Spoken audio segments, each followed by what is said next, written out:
അതൊക്കെ ഒരു ബഹുമാനാണ്. അവരെ ഓത്തൊക്കെ ആ ശൈലിയുള്ള ഓത്തൊക്കെ കേൾക്കുമ്പോൾ നമുക്കിങ്ങനെ അത് പഠിക്കണം എന്നിങ്ങനെ തോന്നിപ്പോകും. കാരണം അത് ഏറ്റവും വലിയ ഒരു സമ്പത്തല്ലേ ആ ഓത്ത്. അതുകൊണ്ട് ഖുർആൻ ഓത്ത് നന്നാക്കണം. നമ്മുടെ കുട്ടികൾക്ക് നന്നായി ഓത്ത് പഠിപ്പിക്കണം. പഠിപ്പിക്കൽ രക്ഷിതാക്കൾക്ക് നിർബന്ധമാണ്, സുന്നത്തല്ല. ഖുർആൻ ഓത്ത് പഠിപ്പിക്കണം. മക്കളൊക്കെ നല്ലോണം ഓതാൻ പഠിക്കുന്ന അറിയുന്ന ആളുകളാകണം. പിന്നൊന്ന് പറയട്ടെ, ഖുർആൻ ഓത്ത് ശീലമാക്കണം. ഖൽബിന്റെ കേട് മാറിക്കിട്ടാൻ, കുശുമ്പും കുറുമ്പും മാറിക്കിട്ടാൻ, ഈമാന് വർദ്ധിക്കാൻ, മുഅ്മിന് ബഹുമാനം കൂടാൻ ഖുർആൻ ഓതണം. ഖുർആൻ ഓതുന്ന മുഅ്മിനും ഓതാത്ത മുഅ്മിനും ഒരേപോലെയല്ല. മസലുൽ മുഅ്മിൻ അല്ലദീ യഖറഉൽ ഖുർആൻ മസലുൽ ഉത്റുജ്. നബി സല്ലല്ലാഹു അലൈഹി വസല്ലം തങ്ങൾ പഠിപ്പിച്ചു, ഖുർആൻ ഓതുന്ന മുഅ്മിൻ ഓറഞ്ച് പോലെയാണ്. ഓറഞ്ചിനെയാ തങ്ങൾ ഉദാഹരണമെടുത്തത്. ത്വഅമുഹാ ത്വയ്യിബുൻ വരീഹുഹാ ത്വയ്യിബുൻ. ഓറഞ്ചിന്റെ വാസന നല്ല വാസനയാണ്. ആര് വാസനിച്ചാലും ആർക്കും അതുകൊണ്ട് ഇടങ്ങേറ് വരൂല. അതിന്റെ രുചിയോ നല്ല രുചിയാണ്. എന്താണ് അതുകൊണ്ട് സൂചിപ്പിച്ചത്? ഖുർആൻ ഓതുന്ന മനുഷ്യന്റെ രുചി എന്നതുകൊണ്ട് ഉദ്ദേശിച്ചത് ഈമാനാണ്. ആ ഈമാന് നല്ല ഈമാനാണ്. പുറത്തേക്ക് അവനിൽ നിന്ന് വരുന്ന സ്വഭാവമില്ലേ, അവൻ ഖുർആൻ ഓതുന്നവനല്ലേ, നല്ല സ്വഭാവവുമാണ്. അവന്റെ വാസനയും നല്ലതാണ്, അവന്റെ അകവും നല്ലതാണ്, പുറവും നല്ലതാണ്. വാസന വരുന്നത് പുറത്തല്ലേ സഹോദരങ്ങളെ, രുചി കടക്കുന്നത് ഉള്ളിലല്ലേ. ഖുർആൻ ഓതുന്ന മനുഷ്യന്റെ ഉള്ളും പുറവും വിശുദ്ധമാണ്. ഖുർആൻ എന്നും ഓതുന്നവനും എന്നും ഖുർആൻ ഓതാത്തവനും മാറ്റമുണ്ട്. മസലുൽ മുഅ്മിനില്ലദീ ലാ യഖറഉൽ ഖുർആൻ. ഖുർആൻ ഓതാത്ത വിശ്വാസിയുടെ ഉദാഹരണം മസലുത് തംറ, കാരക്ക പോലെയാണ്. ലൈസ ലഹാ റീഹുൻ, അതിന് വാസനയില്ല. വത്വഅമുഹാ ത്വയ്യിബുൻ, അതിന്റെ രുചി നല്ല രുചിയാണ്. കാരക്കക്ക് നല്ല ടേസ്റ്റ് ആണ്. അതുകൊണ്ട് ഈ മനുഷ്യന്റെ ഉള്ള് നല്ല ഉള്ളാണ്, ഈമാനുണ്ട്. ആ ഈമാനിന് പ്രസരിപ്പ് വേണം, ആ ഈമാനിന് കാതൽ വേണം, ആ ഈമാന് മറ്റുള്ളവരിലേക്ക് പ്രകാശം ചുരത്തണം. അതിനെന്ത് വേണം? അതിന് ഖുർആൻ ഓതണം. ഉപ്പമാര് ഉമ്മമാര് ഖുർആൻ ഓതുന്നവരാകണം. എന്നാൽ മക്കളിലും അത് ശീലമാകും. ഭർത്താവ് ഖുർആൻ ഓതുന്ന ആളാകണം. എന്നാൽ സഹധർമ്മിണിയിലും ഖുർആൻ ഓത്ത് ശീലമാകും. അതേ, നമ്മുടെ ഉസ്താദുമാര് ഖുർആൻ എന്നും ഓതുന്നവരാണ്. ശിഷ്യന്മാരായ നമ്മളും എന്നും ഖുർആൻ ഓതേണ്ടവരാണ്. അവര് ഓതും പോലെ നമ്മളും ഓതി പതിവാക്കേണ്ടവരാണ്. ജീവിതത്തിൽ ഒരിക്കൽ പോലും ഖുർആന് വിടാതെ ഓതി ഓതി ഖുർആനിന്റെ മധുരം ആസ്വദിച്ചപ്പോൾ അവസാന സമയത്ത് രോഗം കലശലായപ്പോഴും മനസ്സിന്റെ സമാധാനത്തിന്, ശരീരത്തിന്റെ കാവലിന്, നല്ല ഹിമ്മത്ത് ലഭിക്കാൻ വലിയ സയ്യിദത്തായ ബീവി നഫീസ റളിയല്ലാഹു അൻഹ ഓതിയതും ഖുർആനാണ്. നോമ്പ് നോറ്റിട്ട് മാദിക്ക് രോഗം കലശലായി. നോമ്പ് കൊണ്ട് രോഗം വന്നതല്ല, നോമ്പിലായിക്കുമ്പോ രോഗം വന്നു. രോഗം മൂർജിച്ചു. ഭർത്താവും കുടുംബക്കാരും കൂടി ഡോക്ടർമാരെ കൊണ്ടുവന്നു. ഡോക്ടർമാര് ചികിത്സിച്ചിട്ട് പറഞ്ഞു, നോമ്പൊഴിവാക്കണം, മരുന്ന് കഴിക്കണം. നഫീസ ബീവി റളിയല്ലാഹു അൻഹ പറഞ്ഞു, ഇസ്രിഫു അന്നി തബീബി വദഊനി വഹബീബി. ഡോക്ടർമാരോട് പോകാൻ പറയൂ, എന്നെയും എന്റെ ഹബീബായ റബ്ബിനെയും നിങ്ങൾ വിട്ടേക്കൂ. എന്നിട്ട് മഹദി പറയുന്നത്, 30 കൊല്ലമായി അല്ലാഹുവിനോട് ഞാൻ ചോദിക്കുന്ന ചോദ്യമുണ്ട്, റബ്ബേ നോമ്പുകാരിയായിട്ട് എന്നെ നീ മൗത്താക്കണേ. പിന്നെ ഞാൻ നോമ്പ് തുറക്കാനോ? എന്നെ നോമ്പ് തുറപ്പിച്ചിട്ട് എന്റെ ചോദ്യവും എന്റെ നീയത്തും നിങ്ങൾ കളയാനോ? എന്നെ നിങ്ങൾ അതിന് കാക്കേണ്ടതില്ല. പിന്നെ മഹദിയുടെ ശരീരത്തിന്റെയും ഖൽബിന്റെയും ഹിമ്മത്തിന് വേണ്ടി ചെയ്യുന്നത് എന്താണ്? ഖുർആനാണ്. ഖുർആൻ ഓതിയാൽ മനസ്സ് നന്നാകുമോ? മനസ്സ് നന്നാകും. ഖുർആനിന് അത്രയും വലിയ കെട്ടുറപ്പുണ്ട്. അതുകൊണ്ടല്ലേ നിങ്ങൾ നോക്ക്, ലൗ അൻസൽനാ ഹാദൽ ഖുർആന അലാ ജബലിൽ ലറഅയ്തഹു ഖാശിഅൻ മുതസദ്ദിഅൻ മിൻ ഖശിയത്തില്ലാഹ്. അല്ലാഹു സുബ്ഹാനഹു വ തആല പറഞ്ഞു, നമ്മളോട് പറയാണ്, മനുഷ്യന്മാരെ, നിങ്ങളിലേക്ക് ഇറക്കിയ ഈ ഖുർആൻ ഉണ്ടല്ലോ, ഇതൊരു പർവ്വതത്തിന്റെ മുകളിൽ, ആ പർവ്വതത്തിലേക്കാ നമ്മൾ ഇറക്കിയിരുന്നതെങ്കിൽ ലറഅയ്തഹു ഖാശിഅൻ മുതസദ്ദിഅൻ മിൻ ഖശിയത്തില്ലാഹ്, ആ പർവ്വതത്തെ നിങ്ങൾക്ക് കാണാമായിരുന്നു. ഖുർആൻ ഇറക്കിയത് കൊണ്ട്, ഖുർആൻ വന്നത് കൊണ്ടുള്ള ഭക്തിയും, ആ ഭക്തി ഇങ്ങനെ കൂടുതലായിട്ട് പൊട്ടി പൊട്ടി പൊട്ടി കഷ്ണങ്ങളായിട്ട് ധൂളികളായി മാറുന്നതും കാണാമായിരുന്നു. ഖുർആനിന്റെ ആയത്ത് കേട്ടിട്ട് കരഞ്ഞുപോയ പർവ്വതങ്ങളുണ്ടേ, മനുഷ്യന്മാര് നന്നായി പഠിക്കാത്തത് കൊണ്ടാണ്. മൂന്നാമതായി എനിക്ക് പറയാനുള്ളത്, ഖുർആനിന്റെ ആശയങ്ങൾ പഠിക്കണം. ബഹുമാനം കിട്ടണോ? ഖുർആനിന്റെ ആശയങ്ങൾ പഠിക്കണം. ഏതെങ്കിലും ഒരു ആയത്ത് ഓതുമ്പോ നമ്മളെ മനസ്സിനെ തട്ടുന്ന രൂപത്തിൽ ഒരു അർത്ഥമെങ്കിലും നമ്മൾ പഠിക്കണ്ടേ? പിന്നെ ആർക്കുള്ളതാ ഖുർആന്? ഉസ്താദുമാർക്ക് ഇങ്ങനെ മേറ്റർ നോക്കിയിട്ട് വേള പറയാനുള്ള, നമുക്കൊക്കെ പഠിക്കാനുള്ളതാ ഖുർആൻ. ദാ ഉസ്താദുമാരെ ഉപയോഗപ്പെടുത്തിയിട്ട് ആഴ്ചയിൽ ഒരു ആയത്തെങ്കിലും നമ്മൾ ഓതി പഠിക്കണം, അർത്ഥം പഠിക്കണം. ആ ആയത്തിന്റെ അർത്ഥം ഒരു അരമണിക്കൂർ ക്ലാസ്സിൽ ഉസ്താദ് ഇങ്ങനെ ആവർത്തിച്ച് പറഞ്ഞ് നമ്മളെ മനസ്സിലേക്ക് ഇങ്ങനെ അങ്ങോട്ട് പിടിപ്പിക്കുമ്പോ, അങ്ങനെ ഒരു യാസീന്റെ കുറച്ചെങ്കിലും അർത്ഥം തിരിയുമ്പോ ഓതുമ്പോ ഉണ്ടാവില്ലേ നമ്മളെ കൽബിലൊരു സൗന്ദര്യം. വെള്ളിയാഴ്ചയിലെ സബ്ബീസ്മയും ഹല്ലത്താക്കൊക്കെ ഓതുമ്പോ അതിലിങ്ങനെ ചിന്തിക്കുമ്പോ, ഉസ്താദ് ഓതുമ്പോ നമ്മളെ നാവുകൊണ്ട് ഓതാൻ പറ്റൂല, നമ്മളത് കേൾക്കുക വേണ്ടിയത്. കേൾക്കുമ്പോ ഇതിന്റെ അർത്ഥങ്ങളും കൂടി കിട്ടുകയാണെങ്കിൽ എന്തോ രസമുണ്ടാവും. ആ അർത്ഥങ്ങൾ ചിന്തിച്ചിട്ടല്ലേ അറബികളൊക്കെ പൊട്ടി പൊട്ടി കരയുന്നത്. അപ്പൊ നമ്മളെ ആൾക്കാർ ഇങ്ങനെ നോക്കുക, ഇബലെന്തിനാ കരയണത്, ഇബലെന്തിനാ ഇങ്ങനെ കരയണത്, ഓലെന്തിനാ കരയുന്ന. ആ കരച്ചിന്റെ രസം കിട്ടിയെങ്കിലല്ലേ ഇപ്പുറത്ത് കരയിലുണ്ടാവുള്ളൂ. അത് കിട്ടണമെങ്കിൽ അർത്ഥങ്ങൾ പഠിക്കണ്ടേ, നല്ലോണം അർത്ഥതലങ്ങൾ പഠിക്കണം. ഖുർആനിന്റെ ആശയങ്ങൾ തഫ്സീർ വെച്ച് ഉസ്താദുമാരെ ഉപയോഗപ്പെടുത്തിയതിന്റെ ക്ലാസുകൾ പഠിക്കണം. നമ്മളെ സമൂഹത്തിന് ആണുങ്ങൾക്കും പെണ്ണുങ്ങൾക്കും വന്നൊരു കുറവാണ്. ഖൽബിന്റെ കീടങ്ങൾ മാറ്റാൻ ഏറ്റവും വലിയ മരുന്ന് ഖുർആനാണെന്ന് ഷഫീഉനാ റസൂലുള്ളാഹി സ്വല്ലല്ലാഹു അലൈഹി വസല്ലം.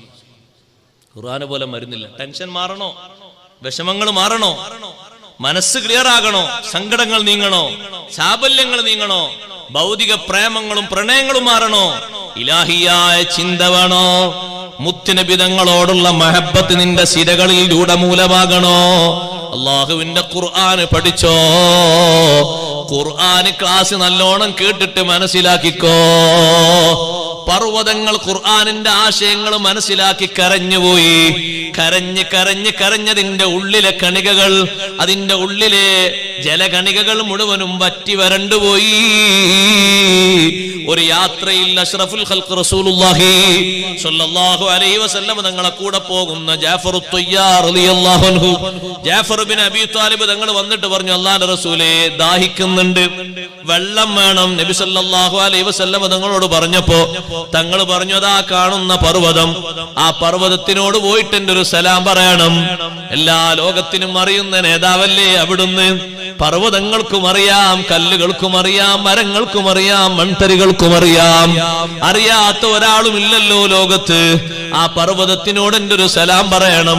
എന്നിട്ട് പറയണം, ഇൻകാന ഫീകി മാഉൻ, നിന്നിൽ വെള്ളമുണ്ടെങ്കിൽ വെള്ളം കുറച്ചെനിക്ക് നീ ചുരത്തിത്തരണം, കുടിക്കാനാ. ജാഫർ ബിൻ അബീ ത്വാലിബ് റളിയല്ലാഹു അൻഹു പോയിട്ട് പർവ്വതത്തിനോട് സലാം പറഞ്ഞു. ഞാൻ അള്ളാഹുവിന്റെ റസൂലിന്റെ ദൂതനാണെന്ന് പറഞ്ഞു. പർവ്വതം സുന്ദരമായ അറബി ഭാഷയിൽ സലാം മടക്കി. എന്നിട്ട് പറഞ്ഞു, ജാഫർ തങ്ങളോട്, അള്ളാഹുവിന്റെ റസൂലിനോട് നിങ്ങൾ പോയിട്ട് പറയണം, എന്റെ ഉള്ളിൽ ഒരുപാട് വെള്ളങ്ങൾ ഉണ്ടായിരുന്നു, ജലാശയങ്ങൾ ഉണ്ടായിരുന്നു. ഈ പാറയുടെ ഉൾഭാഗത്ത് ഒരുപാട് പേർക്ക് കുടിക്കാനുള്ള വെള്ളമുണ്ടായിരുന്നു. പക്ഷേ ഖുർആനിൽ ഒരായത്തിറങ്ങിയപ്പോൾ അന്നു മുതൽ ഞാൻ കരഞ്ഞ് കരഞ്ഞ് കരഞ്ഞ് എന്റെ ഉള്ളിലെ ജലകണികകൾ മുഴുവനും വറ്റി വരണ്ടുപോയി. ഇന്ന് നിങ്ങൾക്ക് തരാൻ ഒരിറ്റ് വെള്ളം പോലുമില്ല.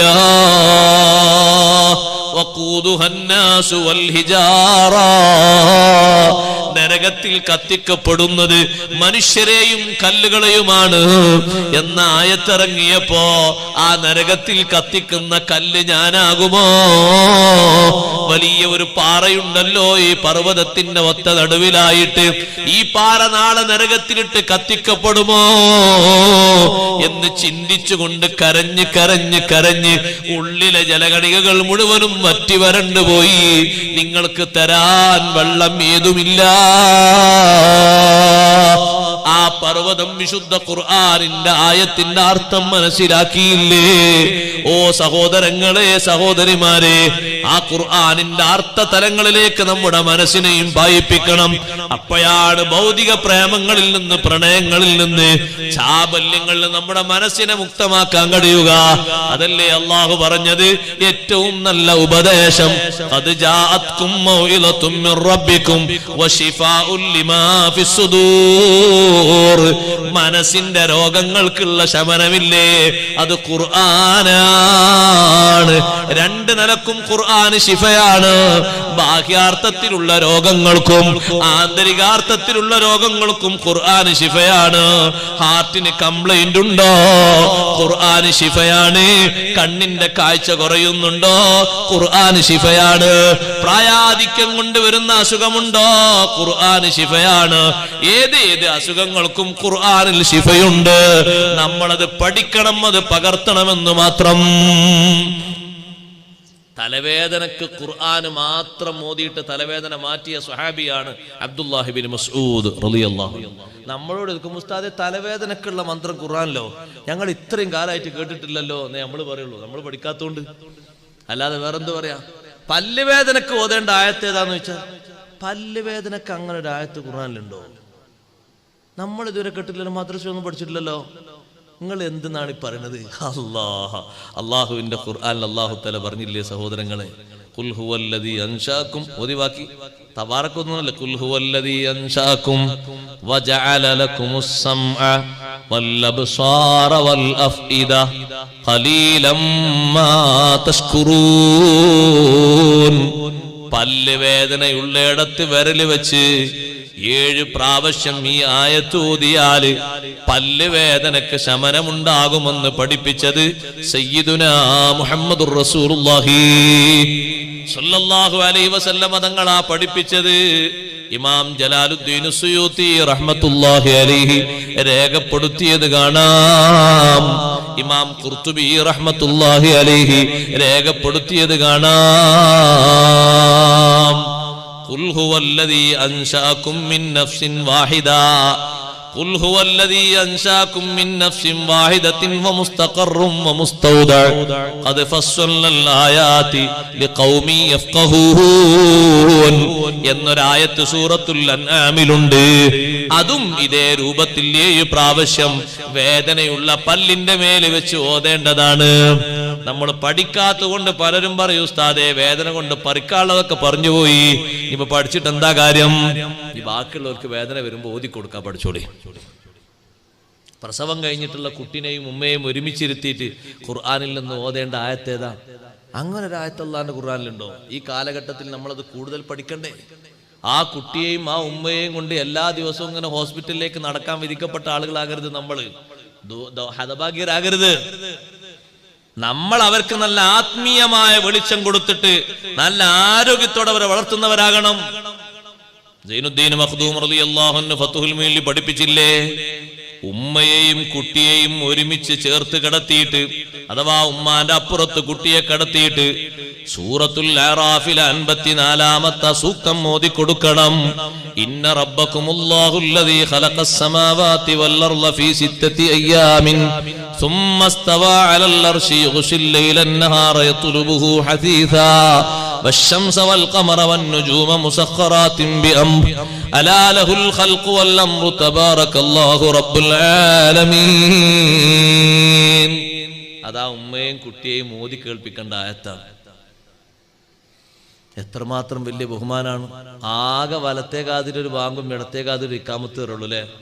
ആ വലത്തേകാതിൽ വാങ്ങിന്റെ പുറമെ ഇഖ്ലാസ് സൂറത്ത് സുന്നത്തില്ലേ? അങ്ങനെ ഒരു സുന്നത്തുണ്ടാ? ഈ ഉസ്താദ് പുതിയ കിതാബ് എന്ന് പറയാം. പുതിയ കിതാബ് എന്ന ഉസ്താദെ പഴയ കിതാബ് തന്നെയല്ലേ? അതേ കാതിൽ തന്നെ റജീമില്ലേ? ഇതൊക്കെ തിരിയുന്ന ഉസ്താദുമാരെ കൊണ്ടുപോയിക്കോളൂ. എന്നിട്ട് 2000 10,000 അവർക്ക് കൊടുത്തേക്ക് ഒരു ആയത്തോ. ഉസ്താദ് ഒരു ആയത്തോ നിങ്ങൾ 10,000, ഒരു സൂറത്ത് ഓതിന 30 ആട് കൊടുത്ത് പിന്നെ നമ്മളെ 10,000 അവല 1000 അവല നമുക്കറിയാത്തോണ്ടല്ലേ. വലത്തെ കാതിൽ ഓതിക്കോ, കുട്ടിയെ കിട്ടിയ ഉടനെ ഓതിക്കോ, ആ കുട്ടിക്ക് ശൈത്താനിന്റെ ശല്യം ഉണ്ടാകൂല എന്ന് സയ്യിദുനാ റസൂലുള്ളാഹി സ്വല്ലല്ലാഹു അലൈഹി വസല്ലം. കുല്ലു മൗലൂദിൻ, പ്രസവിക്കപ്പെടുന്ന ഏത് കുട്ടികളെയും ശൈത്താന് വന്നിട്ടൊന്ന് ഞെക്കും, ഒന്ന് സ്പർശിക്കും, ഒന്നൊന്ന് അമർത്തിപ്പിടിക്കും. അപ്പോഴാ കുട്ടികളൊക്കെ കരയുന്നത്. കുട്ടി കരഞ്ഞോന്നല്ല നമുക്ക് റിസൾട്ട് ഇട്ടുണ്ട്. ആ കുട്ടി കരഞ്ഞു, ആ എന്നാ കുട്ടിക്ക് കോർങ്ങേടൊന്നുമില്ല.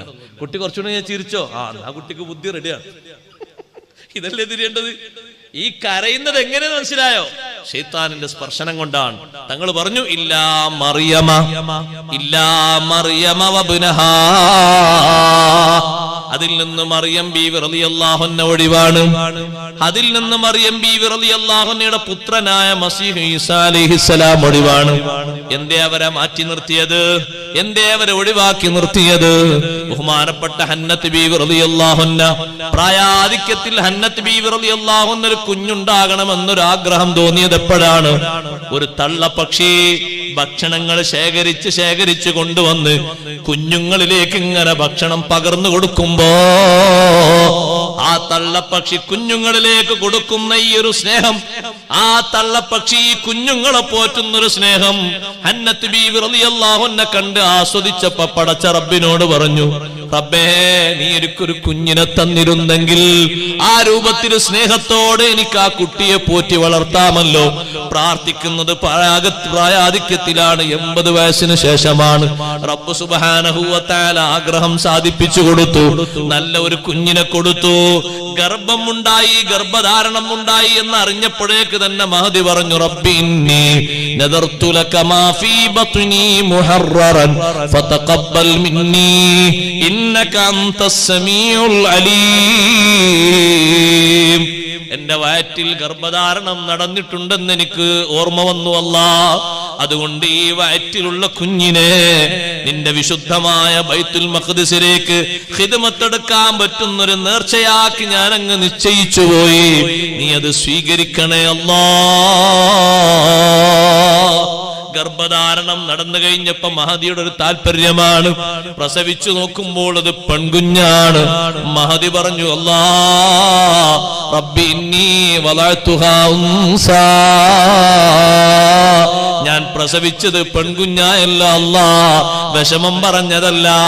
പള്ളിയുടെ ഖിദ്മത്തിന് നിശ്ചയിക്കപ്പെടാറുള്ളത് പെണ്ണുങ്ങളെയല്ല, ആണുങ്ങളെയാണ്. വലൈസ ദക്കറു കല്ലുൻസാ, പള്ളിന്റെ ഖിദ്മത്തിന് പറ്റുന്ന പുരുഷൻ സാധാ പെണ്ണുങ്ങളെ പോലെയല്ലല്ലോ. അതുകൊണ്ട് പെണ്ണിന് ബഹുമാനം പറ്റി ഇടിച്ചു താഴ്ത്തി എന്ന് കരുതണ്ട. അത് പെണ്ണിന് അല്ലാഹു കൊടുത്തൊരു എളുപ്പമാണ്. പള്ളിയിലേക്ക് വരാതെ കാര്യങ്ങൾ നിർവഹിക്കാതെ അവർക്ക് അല്ലാഹു കൂലി കൊടുക്കുന്നുണ്ട്.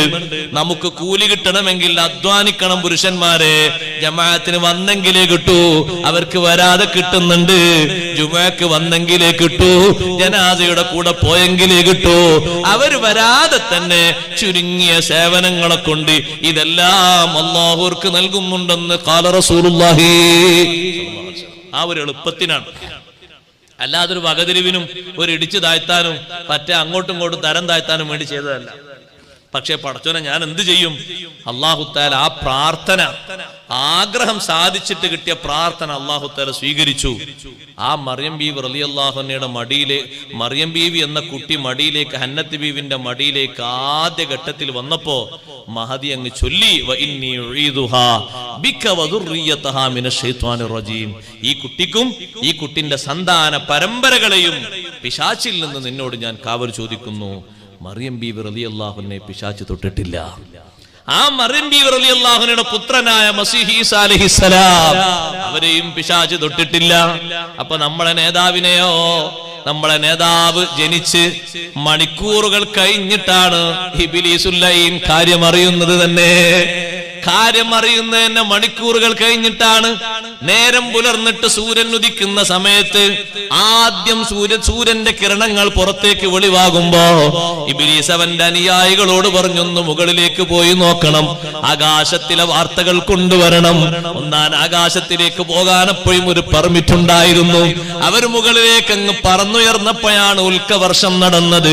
തുല്യതയില്ലാത്ത രൂപത്തിൽ പിശാചുക്കളുടെ ശരീരത്തിന് മുഴുവനും കരിഞ്ഞു കണഞ്ഞ ഓരോ ശരീരത്തിന്റെ ഭാഗങ്ങളും കരിഞ്ഞുണങ്ങിയിട്ട് അവർ താഴോട്ട് വന്നിട്ട് പറഞ്ഞു, മുകളിലേക്ക് കയറാൻ പറ്റൂല, തടസ്സം വന്നിട്ടുണ്ട്.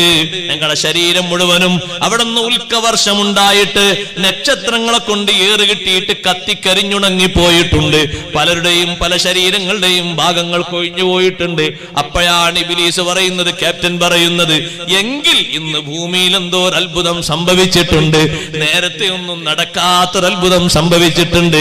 മണിക്കൂറുകൾ കഴിഞ്ഞിട്ടുണ്ട്, പിന്നെയല്ലേ സ്പർശിക്കുന്നത്.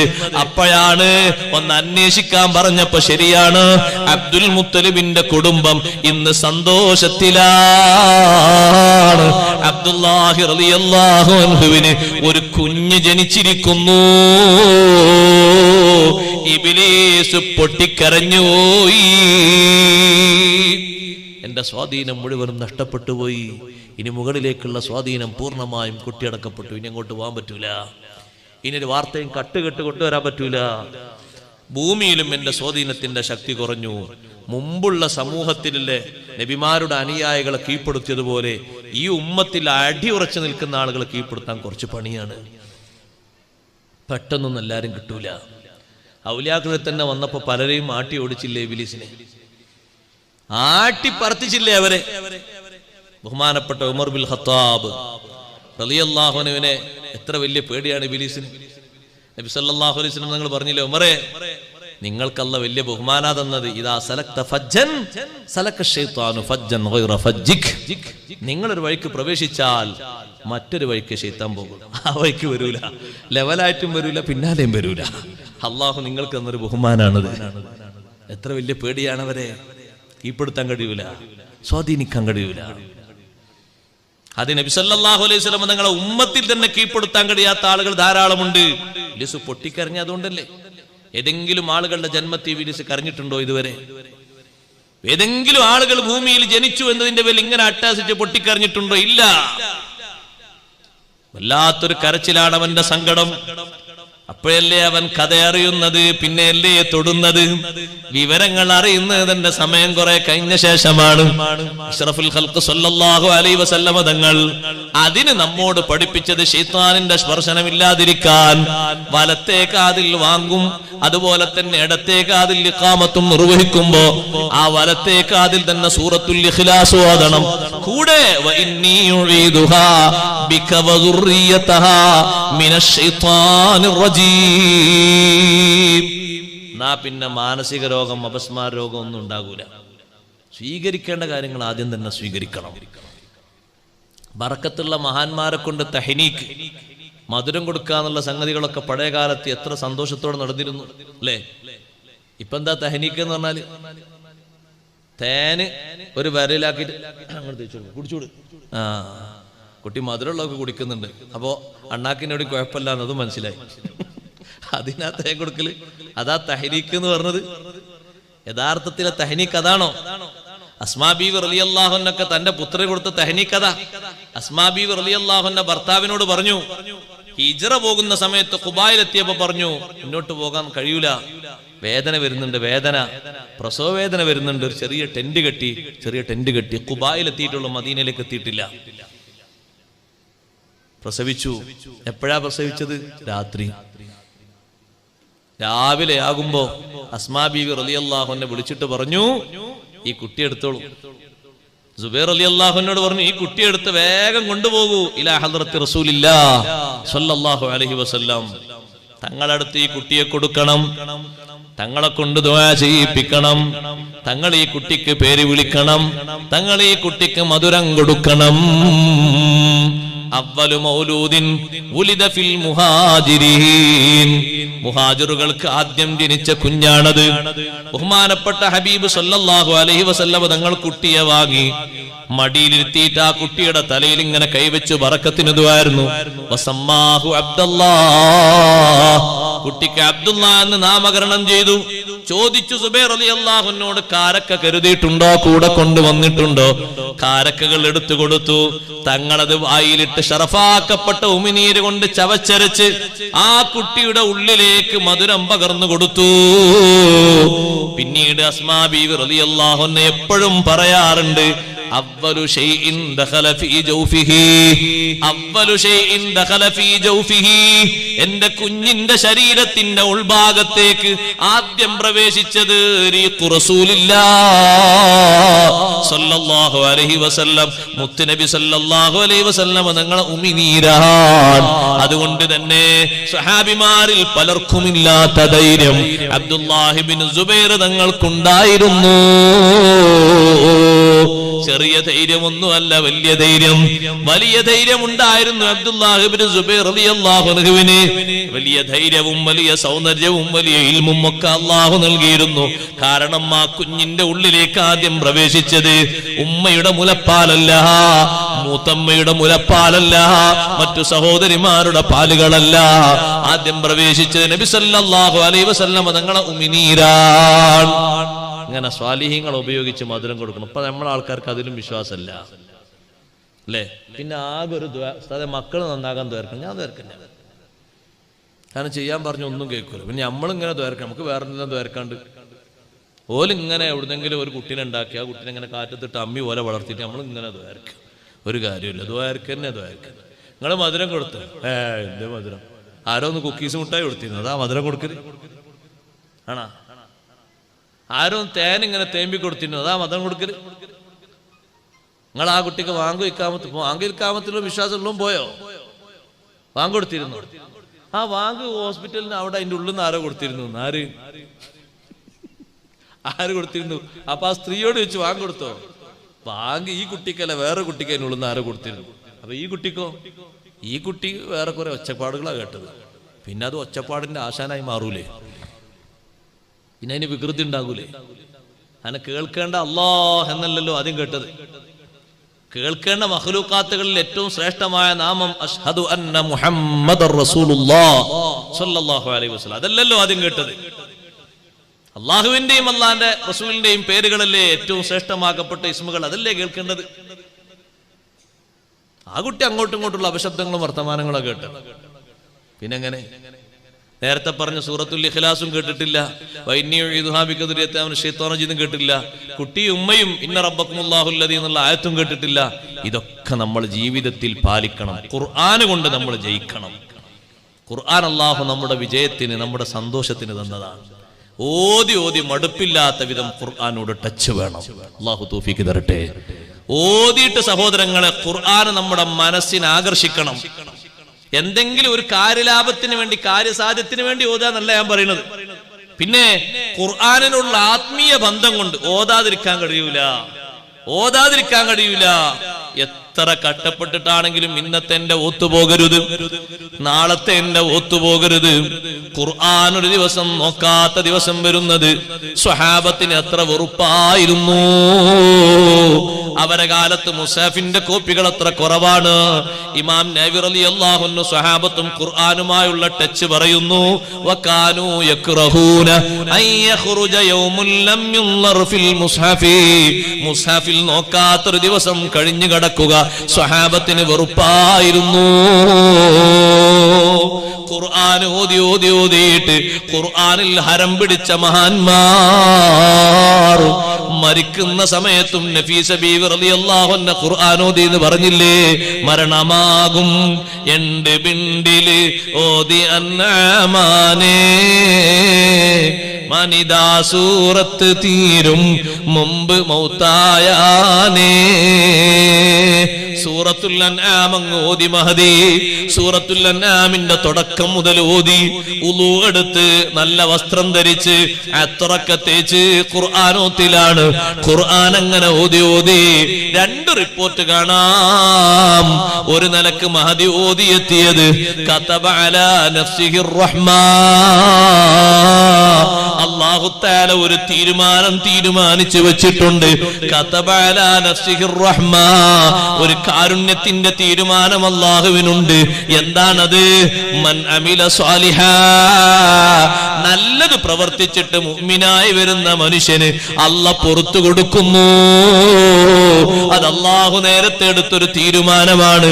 ഒന്നുകിൽ ഈ ആയത്തെത്തിയപ്പോഴാണ് മഹദിയുടെ റൂഹ് പിരിഞ്ഞത്, അതല്ലെങ്കിലോ ലഹും ദാറുസ്സലാമി ഇൻദ റബ്ബിഹിം വഹുവ വലിയുഹും ബിമാ കാനൂ യഅമലൂൻ.